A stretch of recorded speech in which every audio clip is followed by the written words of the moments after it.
Hello student, class 12 subject physical education का आज lecture number 2 हमारा चल रहा था बायोमैकेनिक्स। इसमें आज हम पढ़ने वाले हैं प्रोजेक्टाइल। क्या होता है? An object thrown into the space either horizontally और an acute angle under the action of gravity is called a projectile. अगर किसी ऑब्जेक्ट को स्पेस में हॉरिजॉन्टली या 90 से कम के एंगल पर फेंका जाए, ग्रेविटी के साथ अगर वो काम करते हुए चले, तो वही मोशन हमारा प्रोजेक्टाइल मोशन कहलाता है। या दूसरे शब्दों में आप ऐसा भी बोल सकते हैं कि कोई भी बॉडी जो दो एक्सिस में मोशन करती है, दो डायरेक्शन में मोशन करती है, प्रोजेक्टाइल मोशन कहलाती है। There are two forces which act on a projectile. दो फोर्स प्रोजेक्टाइल पर काम करते हैं, एक तो ग्रेविटेशनल फोर्स और दूसरा एयर रेजिस्टेंस।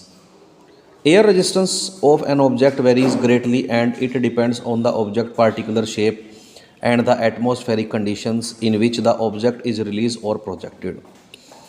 एयर रेजिस्टेंस किसी भी ऑब्जेक्ट का बहुत ज़्यादा चेंज कर सकता है, या उस ऑब्जेक्ट का शेप चेंज कर सकता है, या एटमॉस्फेरिक कंडीशन भी चेंज कर सकती है जहाँ से प्रोजेक्टाइल को आपने रिलीज़ करा है। The path followed by projectile is called trajectory और पैराबोला। जो पाथ फॉलो करता है प्रोजेक्टाइल उसको हम ट्रेजेक्ट्री या पैराबोला भी बोलते हैं। In the field of games and sports there are many examples of projectile such as a bullet fired from a rifle और piston in shooting, the arrow in archery, putting the shot, throwing a hammer, discus and javelin in athletics and long jumper while performing jump etc.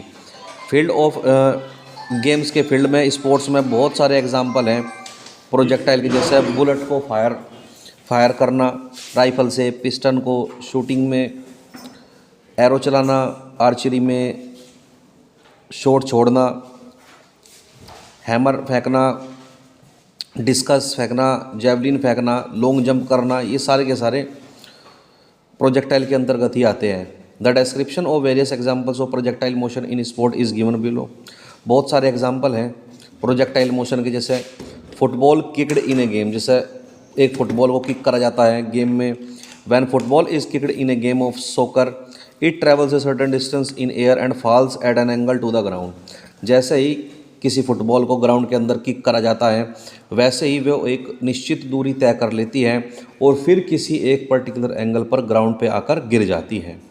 This is an example of projectile motion. यही projectile motion का example है।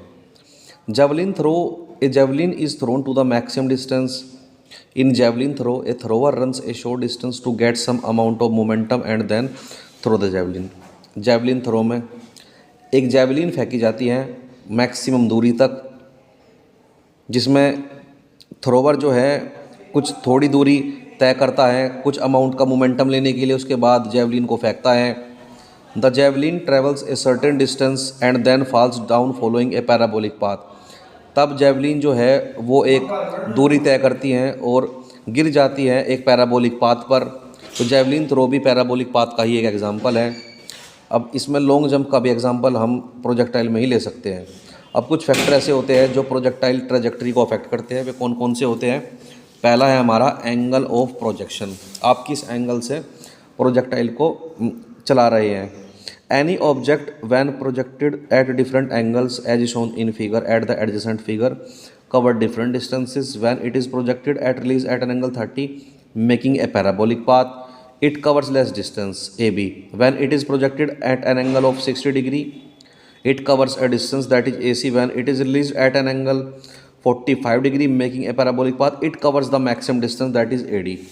Here it is suppose that the initial velocity in all the cases is same, so the distance covered by an object depends on the angle of release of projectile. Scientifically, it can be said that the angle of 45 degree is the best angle for achieving maximum distance. If an object is projected at an angle 90 degree, so it does not cover any distance but fall on the same spot where it is projected.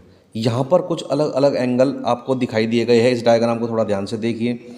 इस diagram में सबसे पहले 30 degree के angle पर किसी ball को फेंका गया है, तो उसने ए से लेकर बी तक का पाथ ट्रैवल करा, यानी यहाँ पर मिनिमम डिस्टेंस होता है अगर 30 डिग्री पर आप किसी बॉल को प्रोजेक्ट करते हैं। जैसे ही 60 डिग्री का एंगल उसको दिया, किसी ऑब्जेक्ट को 60 डिग्री का एंगल दिया, तब उसने थोड़ा सा ज़्यादा पाथ कवर करा। और अगर किसी भी प्रोजेक्टाइल को आपको मैक्सिमम रेंज तक फेंकना है, लंबी दूरी तक तय कराना है, तो उसका एंगल आपको मिनिमम 45 डिग्री रखना पड़ेगा। तो 45 डिग्री उसका वह मैक्सिमम एंगल होता है जहाँ पर वो मैक्सिमम रेंज फॉलो कर लेता है। तो ए से लेके डी तक आपका मैक्सिमम रेंज होता है। तो 45 डिग्री एंगल ऑफ प्रोजेक्शन की सबसे मैक्सिमम रेंज होती है। अगर आप उसको 90 डिग्री पर प्रोजेक्ट कर देते हैं किसी भी ऑब्जेक्ट को, तो वह उसी स्थान पर जाकर गिर जाता है जहाँ से आपने उसको प्रोजेक्ट करा है। तो अब दूसरा है projection height relevant to the landing surface. If the height of the projection and the landing surface is equal, then release the object at an angle 45 degree. अगर प्रोजेक्शन और लैंडिंग सरफेस दोनों equal हो जहाँ से object को release करा गया है, यानी कि 45 degree. If the level of the landing surface is more than the height of the projection, और अगर लेवल जो है लैंडिंग सरफेस का बहुत ज़्यादा है प्रोजेक्शन की हाइट से, increase the angle of projection means above than 45, तो वह एंगल ऑफ प्रोजेक्शन को और भी ज़्यादा बढ़ा देता है, लगभग ये मान के चलिए आप 45 डिग्री तक बढ़ा देता है। If the level of landing surface is less than the height of the projection, अगर लेवल जो है लैंडिंग सरफेस का वो कम है हाइट ऑफ प्रोजेक्शन से, तो वो उसके एंगल को डिक्रीज कर देता है प्रोजेक्शन के लगभग 45 डिग्री से कम, क्योंकि मैक्सिमम रेंज के लिए 45 डिग्री चाहिए। तो अगर कम है तो एंगल ऑफ प्रोजेक्शन भी कम हो जाएगा। So the horizontal distance of an object depend on the relevancy of projection height and landing surface. तो हम कह सकते हैं जो हॉरिजॉन्टल डिस्टेंस है किसी भी ऑब्जेक्ट की, वो डिपेंड करती हैं एंगल ऑफ प्रोजेक्शन की हाइट पर और लैंडिंग सरफेस पर। Example, a golfer hitting a ball off the top of the hill would hit it farther than a golfer at the bottom of the hill. यानी जो एक golfer होता है जो हिट करता है बॉल को हिल के बिल्कुल टॉप से, तो hit it further than a golfer at the bottom of the hill. जो बॉटम पर रखा हुआ है, जो बॉटम से हिट करता है उसको 2 बार हिट करना पड़ता है ऐसा मान कर चलिए, और जो टॉप पर है उसको एक बार काम करने से काफ़ी दूरी तक डिस्टेंस ट्रैवल कर ली जाती है। The ball will stay in the air longer so will have a greater chance to gain distance. क्योंकि जो बॉल है वो हवा में काफ़ी लंबे समय तक रहती है, तो बहुत अधिक चांस बन जाते हैं कि जो बॉल है वो लंबी दूरी तय करेगी। In javelin to gain more distance thrower hold the javelin up higher to create a greater height of release. Javelin में भी जेवलिन को काफ़ी लंबी दूरी तक फेंकने के लिए जो थ्रोअर होता है वो कंधे से ऊपर की हाइट पर उस जेवलिन को रखता है ताकि रिलीज़ के दौरान वो जो है ज़्यादा डिस्टेंस ट्रैवल कर सके। अब इनिशियल वेलोसिटी पर भी डिपेंड करता है आपका प्रोजेक्टाइल।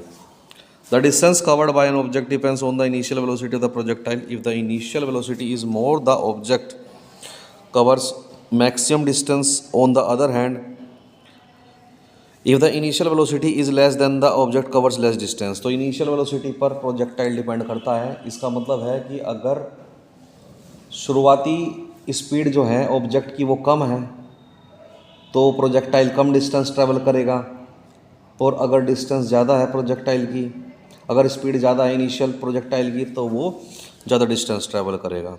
ग्रेविटी का भी एक इम्पोर्टेंट रोल प्ले होता है प्रोजेक्टाइल को लेकर। It is the force of attraction exerted by the earth towards the centre on a body और एन ऑब्जेक्ट। ग्रेविटी एक अट्रैक्शन वाला फोर्स होता है जो सेंटर ऑफ अर्थ के अट्रैक्शन वाला फोर्स होता है जो किसी भी ऑब्जेक्ट को अर्थ के सेंटर की ओर अट्रैक्ट करता है। The greater the weight of an object the greater is the influence of gravity upon it. जितना ज़्यादा बॉडी का वेट होगा ग्रेविटी उस पर इतना ज़्यादा इन्फ्लुएंस डालेगी। Gravity affect a projectile as it decrease the height of projectile can object. Gravity जो है प्रभावित करती है चीज़ों को, कितनी हाइट से आप चीज़ों को फेंक रही है, क्योंकि हाइट के बढ़ने से ग्रेविटी का वैल्यू भी चेंज हो जाता है। ग्रेविटी डिक्रीज होती है जैसे जितनी हाइट पर आप चलते चले जाएंगे। The force of gravity acts on the object to stop it upward movement. जो फोर्स ऑफ ग्रेविटी है वो चीज़ों को ऊपर जाने से रोकता है and pulls it back to earth, और उसे पृथ्वी पर नीचे की ओर खींचता है। Limiting vertical component of the projectile, vertical component के सापेक्ष। अब एयर रेजिस्टेंस, एयर रेजिस्टेंस का भी बड़ा रोल होता है। When A projectile moves through the air it is slowed down by air resistance. अगर कोई प्रोजेक्टाइल हवा में ऊपर की ओर चलता है तो वह स्लो डाउन हो जाता है हवा के रुकावट के कारण। Air resistance decrease the horizontal component of A projectile. Air की जो रुकावट है वो हॉरिजॉन्टल कंपोनेंट को प्रोजेक्टाइल के रोक देती है। The effect of air resistance is small but it needs to be taken into consideration if you want to increase the horizontal component of a projectile। तो अगर आप प्रोजेक्टाइल का डिस्टेंस ज़्यादा चाहते हैं तो आपको उसका हॉरिजॉन्टल कंपोनेंट को इंक्रीज करना पड़ेगा। बहुत सारे एग्जांपल एयर रेजिस्टेंस को दूर करने के हैं, हॉरिजॉन्टल कंपोनेंट को इंक्रीज करने के हैं। जैसे आप सरफेस को बढ़ा सकते हैं ऑब्जेक्ट के, या उसका वॉल्यूम रेशियो बढ़ा सकते हैं, या बॉडी का मास बढ़ा सकते हैं, या बॉडी की आप स्पीड बढ़ा सकते हैं। अब है स्पिन, स्पिन पर भी प्रोजेक्टाइल डिपेंड करता है कि बॉडी किस प्रकार का स्पिन करते हुए जा रही है। जैसे the spin also affect the flight of an object, in fact the amount and direction off spin acting on the projectile directly affect the distance covered on the projectile. यानी जो स्पिन है वो किसी भी ऑब्जेक्ट की flight को change कर सकती है, उसके हवा के समय को चेंज कर सकती है, कितने समय से उसका डायरेक्शन बदला गया है वो उसको भी चेंज कर सकती है। तो ये चैप्टर हमारा बायोमैकेनिक्स यहीं पर कंप्लीट हो जाता है बच्चों। अब हम नेक्स्ट वीडियो में डिस्कस करेंगे नेक्स्ट चैप्टर। तो आज के लिए थैंक यू क्लास।